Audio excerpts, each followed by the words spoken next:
All right, Banter fans, we are finally back. I mean, it's kind of our opening day for the podcast. Season 5, and our season 5 guest to kick this thing off. What a better way to kick it off. And I've been talking about on Twitter how it's going to be a big explosion of a day. Well, we got the Richland Bombers head coach, Grant Richardson, defending state champs. Grant, Coach Richardson, thank you for joining the podcast today. I appreciate you guys having me. I'm looking forward to a good talk today. We are so fired up. And right away, as always, our hard-hitting question: what's your favorite Fungo? Oh man, I tell you what, I'm back to my playing days. I always liked Ashwood. Maple was making the come into baseball, and I always liked the feel of ash. But they don't make Fungos and ash very often. And Jordan DeVore of Devo Bats, he hooked me up with his Birchwood. I don't even know if he does Birchwood anymore, and I still have the first one he gave me when I got the job at Richland High in 2013. But I love that thing. I put some tape on it. It's lasted me all these years. And I can't tell you why I like it better, but I like it better than any other one I've hit in the last, 12 years or something. So that's my choice. A Devo Birchwood Fungo green. It's the green special. Oh, I like it. That's awesome. Well, talk us through your path in baseball, where your baseball career started, as a player, and you worked through it. Then when that ended, and what got you into coaching and your path to where you are today? Oh, well, I guess like everybody, right? I grew up playing as a kid, and I was kind of nonstop, eat, sleep. I played baseball. My parents actually, my parents were both teachers. So back then, teachers is a pretty good gig now. It used to not be as much. So when I look back, they scrounged up enough money to buy a batting cage to put in the backyard. And I didn't realize how fortunate I was, but I was always in that batting cage. My parents were both always out there. We had the double wheel jugs machine, right? They're out there throwing, putting balls in the machine. Sometimes at like 6:30 in the morning before on a game day or something when I was in middle school. And I'm sure our neighbors hated us to death because just ting, ting, right? But that got me to be a pretty good hitter and graduated from Richland High School in 2001. I was fortunate enough to be on the 1999 state championship team, Richland's first state championship in baseball, under Coach Ben Jacobs at the time. And from there, I went to WSU, signed at WSU. I actually wanted to be a Husky. I don't know. My parents weren't Huskies or nothing, but I wanted to be a Husky. And I remember getting a letter from UW, right, and being like, all right, yeah, I'm going to UW. That was like a sophomore. I got a letter, and then after that, they took somebody else, and I was so mad. But I was fortunate that WSU took a chance on me, and I had a pretty good career there. Got drafted in the 14th round of my junior year by the Milwaukee Brewers. Played a few years there, except for I was a first baseman, and Prince Fielder was the first baseman in front of me, so it was kind of nowhere to go there. But an unfortunate injury, diving for a baseball last day of spring training in 2007, I think. Popped everything out, tore up my C joint, and had to spend the summer in Arizona surgery rehab, and then got released the next spring. You find out when you get in it, you find out how dirty of a business baseball and really athletics is. I used to be the guy I would play for $1, right? I don't know why these guys keep asking for money. Well, you're really a dollar sign, and you can't blame them. I mean, it's their lives at stake too. There's a lot more than just you at stake, and so I learned the hard way that I wasn't worth that much money as a 14th rounder, and it was easy to let me go. And I played 2 more years, didn't miss a game. I played a year at independent ball in Corpus Christi, Texas, and then my last year was in Sioux Falls, South Dakota. Had 2 really good years, but once you're out, you're out. It's hard to get back in. I was 25 at the time, and I decided that my wife and I were going to get married. We were engaged, going to get married that fall of 2008, and I decided to hang it up and.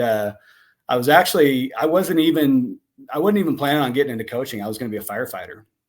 That was kind of my goal. I wanted to do that because I like to hunt and fish, and that was my plan. And then I got a chance to help coach the Kennewick Dusters Junior Legion team with a guy named Dave Barnes, and he let me come help him out. And I said, all right, yeah, I can do this. And I got a part-time job teaching in the district. They call it a conditional certificate because I didn't have my teaching certificate at the time because I had too much fun playing baseball. I wasted a lot of time on we'll just say I wasted time and money when I was at WSU, but I had a good time. And and so I got that first coaching gig, and And I also volunteered and helped out at Kamiakin High School that fall because that's the feeder program for Kamiakin. And I had a blast doing it. And I actually enjoyed teaching. Like I said, both my parents were teachers. And so it's kind of a natural path for me. And I enjoyed coaching so much. I kind of decided at that point, all right, I think I wanted to do this. And the following season is when Rex Easley at Kamiakin resigned. He hung it up, retired, and Ryan Carter got hired as the head guy, hired me as the assistant, and I was there for a few years. Won a state championship there in 2012 as an assistant coach, and that was awesome. And then in the fall, that would be the fall of 2012, I think. Ben Jacobs retired, and so in between that 2012 state championship and Ben Jacobs, longtime, all-time winningest coach, at least at Richland, maybe in the state, who knows? The guy went to like 10 Final Fours in a row. It's insane what he did. I actually took a job at CBC, Columbia Basin College, as the hitting coach because I had aspirations at that point to be a Division I baseball coach, and I went to some clinics and did some stuff over the summer and early fall. Started working with those guys, but after talking to some coaches that either were or had been D1 coaches, I really got the idea that if you like your family, it's a really hard job. As much as I love baseball, my family's always number one, and I wasn't willing to sacrifice that. So when that Richland job opened, it was kind of, my wife and I had a long talk about it. It was like, she said, "Do you want to coach Division I baseball?" She was going to support me either way. I said, "Yeah, I would love to, but here's why I don't." And so I applied for the job at Richland High School, got it, and 2013 was my first year. And it hasn't been winning seasons and state championships every year. I'm sure a lot of people kind of know some of the rough roads I went through in those first 5 years. I mean, everybody always said you don't want to follow Ben Jacobs, right? You want to follow the guy that follows Ben Jacobs. But I was up to the challenge, and it was a rough first 5 years or so. I had some great players that I loved coaching, but the win column didn't add up like a lot of people expected. And so, fought through it and had fought through some adversity, and, thankful for my family and my coaches that stuck with me. And here I am in 2024, two-time state champion in 2018 and 24 at Richland High School. That's awesome. You cut right to the next question. I mean, you're right on cue with where we're going. Like, what an amazing year. What an amazing experience for you guys, getting that second one, being somewhat close to 2 years prior, especially the year prior, and being right there in it, right? I know that heartbreak and that stuff is tough to deal with. And in any sport, you see the ebb and flow of teams that, they lose it and they have a tough year afterwards, but you guys have been competitive year in, year out. I mean, what do you attribute it to, what you guys did this year, not only winning the state title, but being, undefeated throughout the course of a perfect season? Like, a lot has to go right for that to happen. So, without gushing too much for you, talk a little bit through how you guys were able to make that happen this year. Yeah. I tell people I never once expected that I'd have a perfect season, right? You obviously you go in trying to win every game, but it's baseball, right? Things happen. Like you said, things have to go right. And it gets to that point in the season where you're 14-0, you're 15-0, you're like, you're kind of like, crap. Like sometimes it's good to lose one. You learn from it a little bit, but you don't want to lose one late. Because if you lose one late, now the guys went from feeling like they're invincible to, oh man, we're beatable. And it's such a mind game. Baseball is such a mind game. And these guys, God, they never believed that they could lose. And they weren't cocky about it at all. But, there's such a brotherhood. And I've had people ask, was this your best team ever? Well, statistically, as far as win-losses, absolutely. But, if you look at the guys, and we had plenty of dudes, don't get me wrong, but I had other seasons where I had guys that were just as good, if not better, and couldn't pull together as a team. That's what it comes down to. And that's always what I look, and I lose sleep. I lose so much sleep over like, what else can I do to get these guys to work together? Back in 2017, I couldn't even tell you who the head coach was at Lewis and Clark. Charlie Moody, my assistant, and I, we went to the clinic over there in Portland, and the LC coach talked about the first thing they do at the beginning of the season, they run the hill. They climb the hill, right? And it was weird because Moody and I that next day we're both talking like, we need to do something like that. And so we started climbing Badger Mountain in Richland. And so that every year since, and it was 2018, ironically, it was the first year we did it. And I'm not attributing our success in 2018 because we had we had 10 losses in 2018, but we started first day of tryouts every year since 2018. The first day of tryouts is climbing Badger Mountain as a whole team, our sophomores through seniors. And so it's just something we started doing. And in 2018, we actually did it every Saturday after Friday games. We'd meet Saturday morning and we would climb Badger. It was just something we did it as a team. And after the first couple of times, guys start to grumble, do we got to climb Badger? Yep, we're doing it. Why wouldn't we do it? We do it every week, right? And I started hauling a backpack full of spud nuts, not donuts, spud nuts. If you're from the Tri-Cities, you know what spud nuts are. And we get to the top and I give them their spud nuts. We'd have a little talk and, if anybody wants to hit, I meet them at the field, the JV or freshmen are playing, and then we move on. But I don't even remember what your question was, but I just started ranting. The 2014 that we had this year that was 27-0 and 2018 team, the year in 2018, we were 11-9 in the regular season. Everybody looks at that and like, you guys weren't that good, right? Every game we lost, all but like one game that we lost was by 2 runs or less. Like it was something really close. Like we were in every game. It was a good team. Again, not even close to the best team in the state, but we went on a run there after I think it was Tahoma. We played first in Puyallup and they started their number 2 and we scored like 4 or 5 runs in the first inning. And their number 1, I couldn't even tell you his name. Their number 1 at the time, they had just had a big article in the Seattle Times. His ERA was like 0.6 or something. And thought that's who for sure we were going to see. We were preparing for him. Back in 2018, you couldn't find as much video on guys as you can now. But, we never saw him. And we 10 ran him. And then we faced Todd Beamer, a tough team. I think it was the first time that year our guys had seen a real slider. And they battled. And we pulled out a win there, scored a couple runs late and pulled out a win, and went on to the semifinal. Luckily that year, I know Puyallup was pretty stacked that year, but Federal Way had their number and Federal Way beat them. Well, we 10 ran Federal Way. I tell this to a lot of people. The best quote I've ever had about me as a coach is the Federal Way coach after that semifinal game. He said, Richland ran like their hair was on fire and we ran like we couldn't put it out.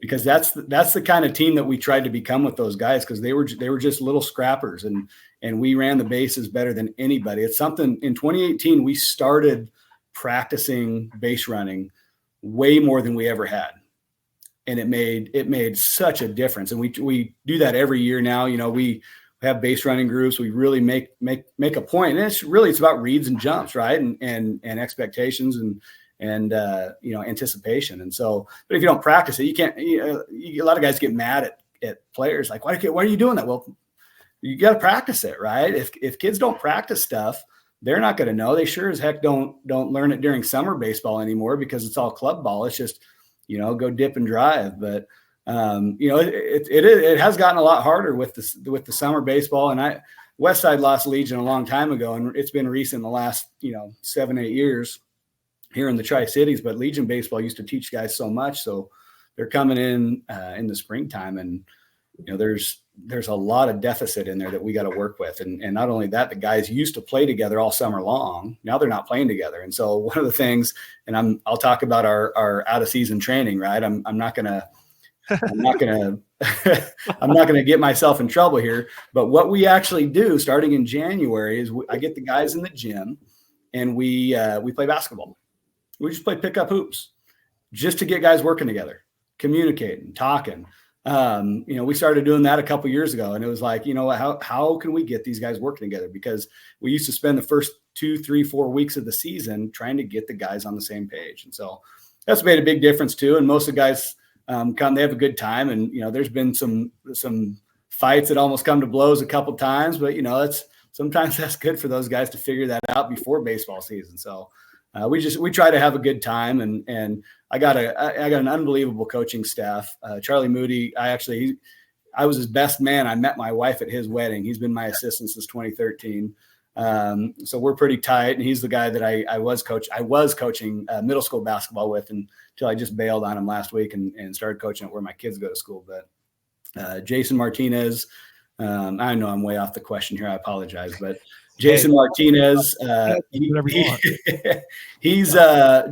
Jason Martinez came to us in 2014, my second year, and he was a Notre Dame guy. I graduated like 89 or 90 from Richland, played quarterback, played for now I'm drawing a blank on who's the old Arizona State coach, Pat Murphy. He played for Pat Murphy at Notre Dame. And so I remember meeting Jason. I didn't know him. I didn't know who he was. And our principal at the time introduced me to him, said, hey, you might want to talk to him about coaching. I was like, yeah, all right, we'll see. I was young. I was Richland High. I knew what I was doing, right? I had it all figured out. I started talking to him. I was like, man, this guy knows a lot. And I started asking him about his story. I was like, yeah, you need to help us out.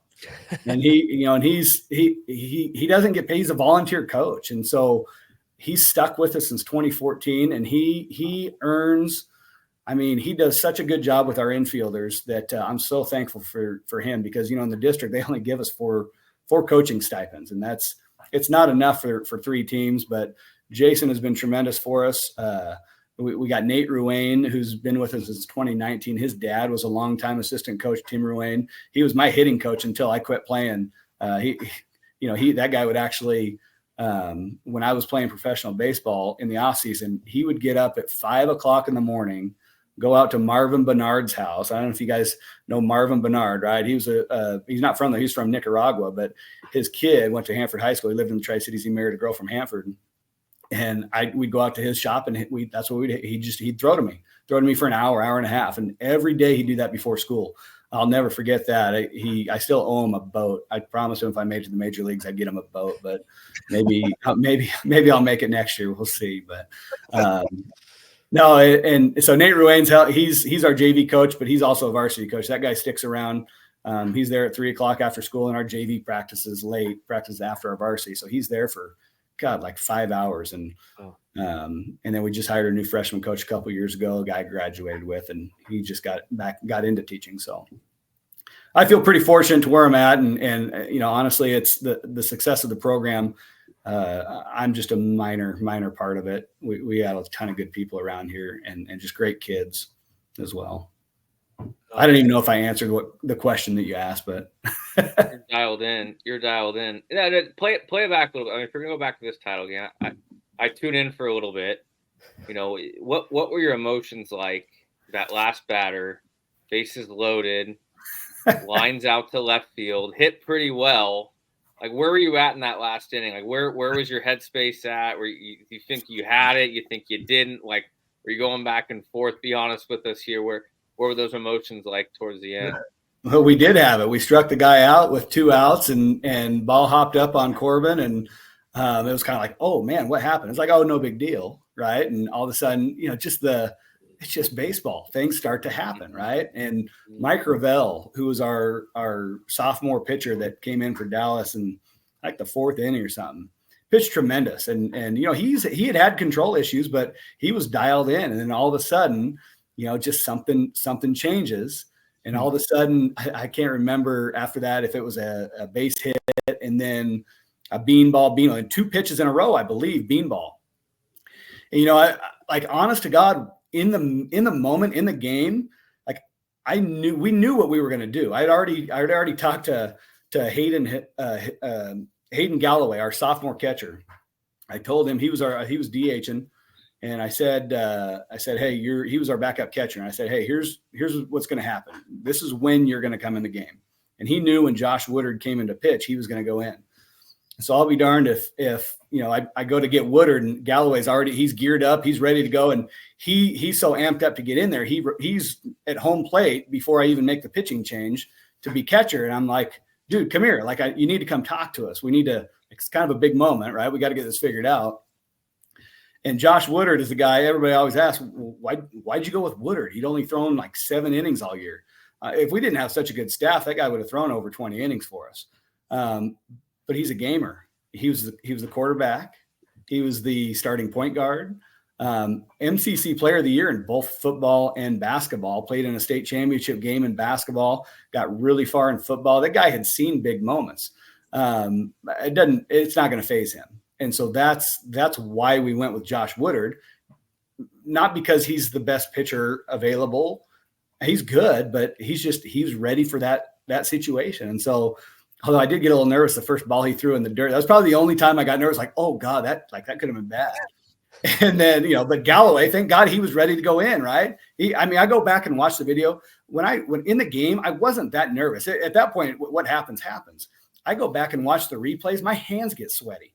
Like I get nervous as I'll get out. It's like, what are we doing? I'm yelling. What are we doing? Why are we, what? It's just, you watch that in replay, but in the moment we had a plan. We knew what we were going to do, and it's either going to take care of itself or it's not. And thankfully that line drive was right at Ravel in left field, and he can't, caught that to win the game. So and fitting for the guy that was pitching and almost won the game as a pitcher to catch that final out. So that was pretty cool. But I don't know if the semifinal game might have been more nerve-wracking for me, to be honest with you. 12-inning game. When's the last time you saw two high school teams go 11 innings with no runs?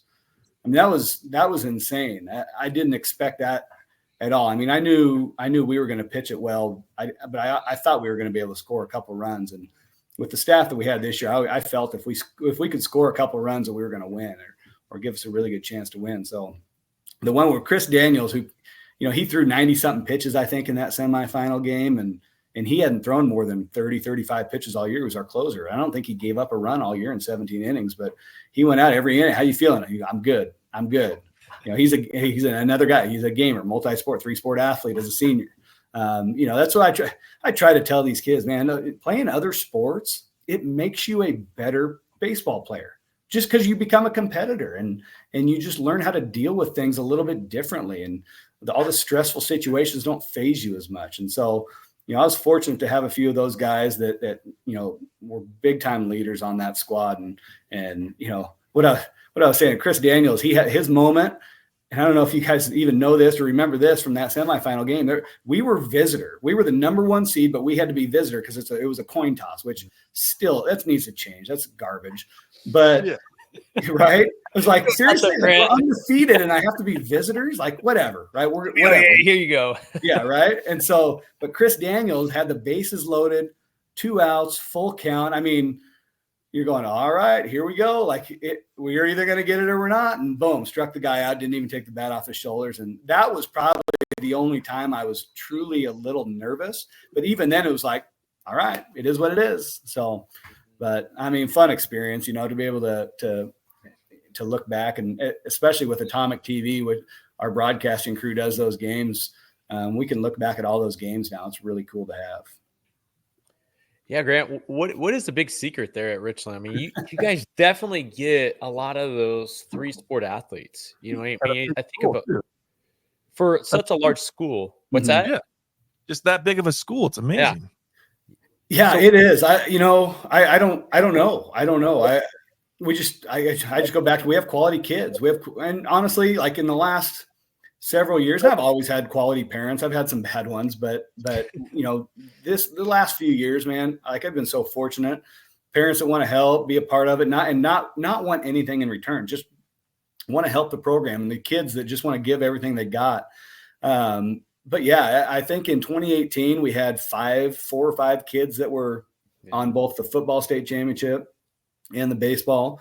We had a few that were on the basketball semifinal team, or the number 2, state championship team, and that played baseball. And so it is rare because there's so many kids. Our enrollment's, over 2,500, and to have kids that are, that good at multiple sports, I don't know.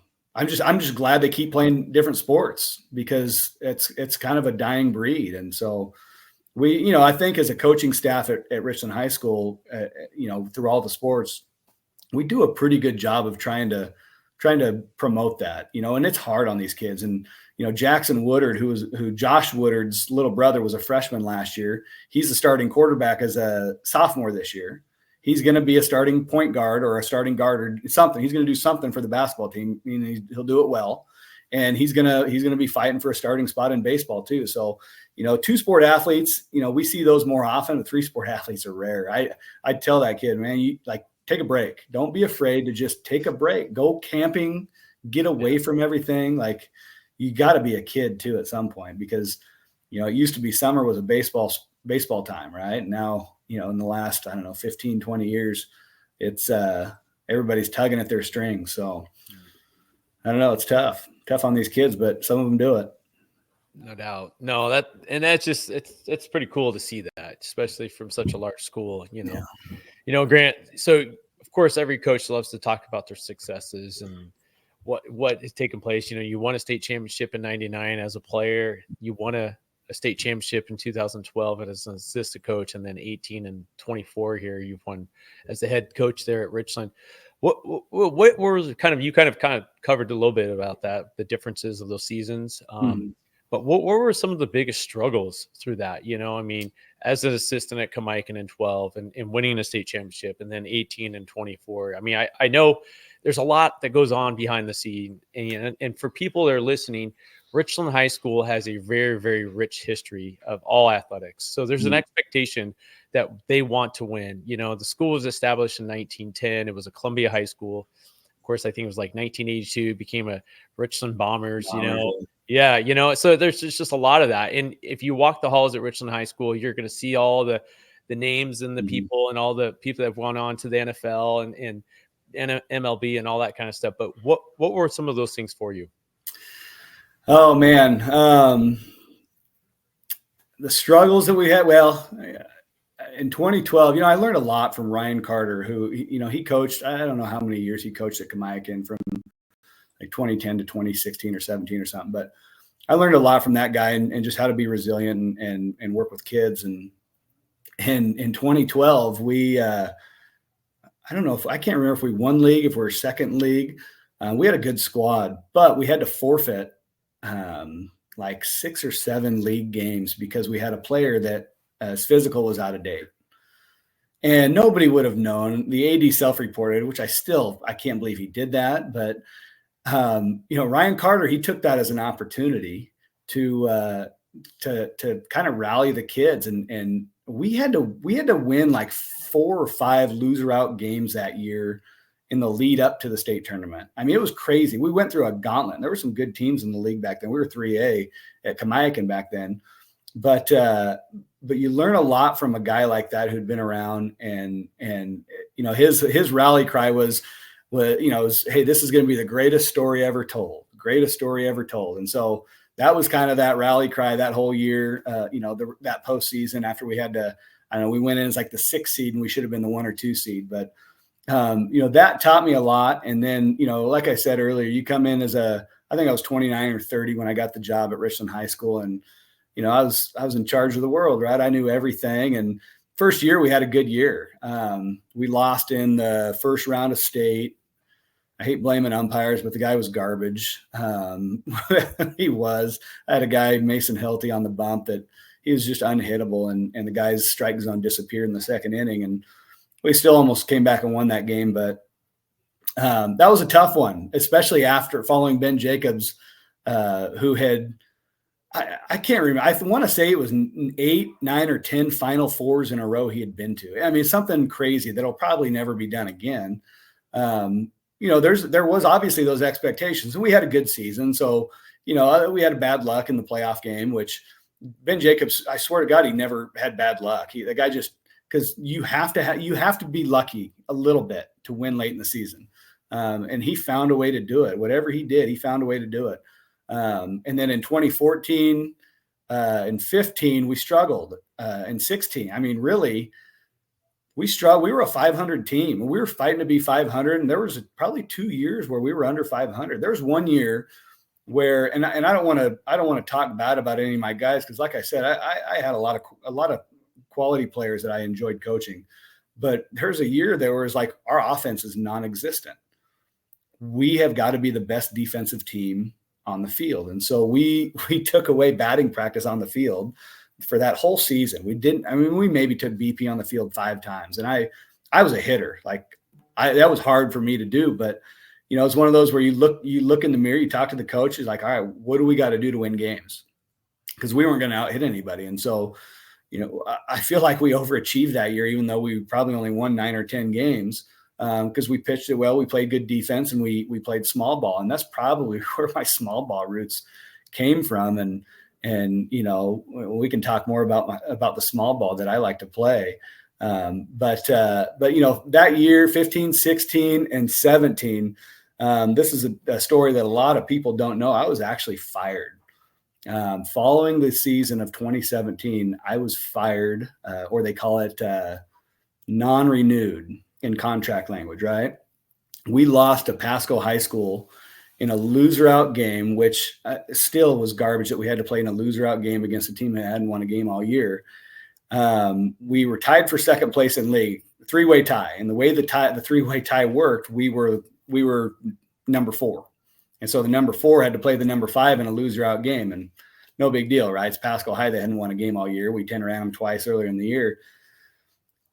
It's Jason Martinez. He tells me, Grant, I honestly, he goes, I don't think God gives you anything you can't handle. He goes, he's kind of got me through a lot of that stuff too, just with pushing me along with stuff like that. And so when I got fired, it was one of those, like, I was ready to just, flip the middle finger and walk away and just go be with my family. I think my son was 2 at the time. I had 3 kids, and I didn't need this crap. I dealt with some parents. I had a parent, I don't want to cuss on here, but he came after me after a game one time. His kid wasn't playing and called me all sorts of names. And, my rule was always, I'll talk to you, but not that day, right? It's got to be the next day, the 24-hour rule. So I had some parents that were really after me and were kind of instrumental in getting me, quote unquote, non-renewed. And obviously that Pasco loss was kind of the icing on the cake that I think they needed to just kind of say, hey, we're not going to have you back. So, that Pasco game, we lost 2-1. It was one of those games where they threw a guy throwing probably 65 miles an hour. We popped up and popped up and popped up. And I think the first inning, we miscommunicated on a fly ball in the outfield, and 1 run scored, and somehow they got another run. It's just, how things were happening, but it was like, no big deal. We're going to score 15, right? Pop up, pop up, pop up. Finally, the last inning, we finally start hitting some line drives, and we get the winning run on first base, line drive into the gap in left center field. And their center fielder, you guys remember the movie Angels in the Outfield? It was literally like that. Like he was parallel to the ground for, I swear, 30 yards, caught the ball to win. They celebrated like it was a World Series, and credit to them. They beat us. They made every play. I don't know if they made an error that game. They must've made 15 against us in the regular season. And it was like you talk about a feeling in your gut, like, what just happened, right? Like what could I have done differently here? Like, I felt like I let the kids down, obviously the program down, but I wasn't ready to quit. And so, I called Charlie Moody, my assistant, best friend, right after that. And that meeting, right, that I was, quote unquote, non-renewed. And I said, I don't know, man. Like, I don't know what to do. And he's like, well, he goes, fight it. So what do you mean fight it? And I talked to Earl Stroifer too. He goes, Grant, I don't think they can do that. I was like, what do you mean they can't do that? He's like, well, there has to be a process, right? It's the way the contract works. And so, talking to a couple guys, talking to my wife, and make no mistake, this was a stressful couple of years on my wife. Just had our 3rd kid, and she's seeing parents out in the parking lot who are saying all sorts of things about me. People forget that we're humans too, with families, and we're kind of there because we love it and we love the kids. It was a tough time, and so it was an easy conversation about the contract, and they said, oh, okay, yeah, I guess we can't do that, so we'll put you on a plan of improvement. And Mike Edwards was our athletic director at the time, and I knew Mike. He coached football with my dad, and that was probably one of the biggest betrayals. And Mike and I have made up since. I've forgiven him, and there's still a little awkwardness in the conversations that we have, but I felt blindsided because I knew I had parents that were after me, but I was never given any kind of like, hey, Grant, you know, you need to do this, or you need to change this. It was kind of like all of a sudden, hey, Grant, we got all these complaints. We're going to get rid of you. And I was like, what? Seriously? Like, that's it? And like, yeah. Well, you know, we kind of fought that and quote unquote, we won. But the biggest win was winning state that next year. That's still kind of, you know, people ask, you know, what was better, 2024 or 2018? Is without a doubt 2018, just because it was personal. And that brought me to where I am today. And I hate saying that I learned a lot through that time, but I did. I'd be stupid not to, right? You kind of put things in perspective, and I stopped caring so much about the win-loss. You know, I put a lot of emphasis on the win-loss, and even though knowing in those years we were going to lose games, we're just trying to get as many wins as possible. And you know, I felt like we still did a lot of good things, but that changed me in a lot of ways for the better for the most part. And you know, here we are today. And you know, I hate giving those guys credit for you know, our success after firing me, but it definitely lit a different fire. And every time we win, it's just, I get to smile a little bit more now. So, and then, you know, we were fortunate and we lost a lot of guys in 2018 and 2019. I think we lost to Moses Lake in the regional final, and they won state that year. We had a good squad that year, and we should have been good in 2020 and 2021. We've had really good arms in the last 7 years or so. And that's definitely carrying us. So, but yeah, there's the dark days of my coaching that, you know, actually during COVID, I sat down and I wrote a story about the whole thing. And I haven't sent it out or published it. It's still somewhere on my Google Drive, but you know, all that extra hours that I had, I started writing. And so one of these days I'm going to go back and read through it, and, you know, hey, maybe they'll make a movie someday. Right. But I do think that is a story that a lot of people need to hear, because I think a lot of people catch crap. Right. I think every coach has caught it from one time or another, but just to know that hey, you can come out on that other side, I think is valuable. So, you know, Grant, I'm going to throw something out there. I don't know if you know, but for our listeners, is that the community of the Tri-Cities we have like over 300,000 people that live here. I mean, it's still like a big town and small town field. But, you know, when you were going through all that, there was a lot of commotion throughout the Tri-Cities. Yeah. There was a lot of talk.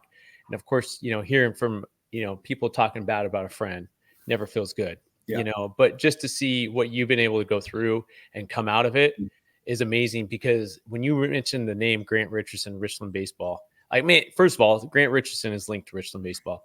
And all you hear from the community is like, oh, unbelievable coach. Unbelievable. Look at this guy's done. Oh, look at all this success. You know, is he the next Ben Jacobs? I mean, like, you know, that's literally the input you hear from within the community of the Tri-Cities. So kudos to you on that. I mean, just wrapping my head about feeling like everything, you know, as coaches, we feel so alone all the time, right? It's our staff that keeps us strong.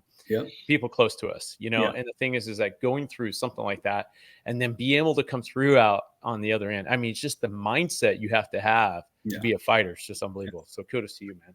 I appreciate it. And like I said, like you said, you can't do it without close people that support you. My parents were both friends with Mike Edwards and our athletic director at the time. And, you know, that was hard on them.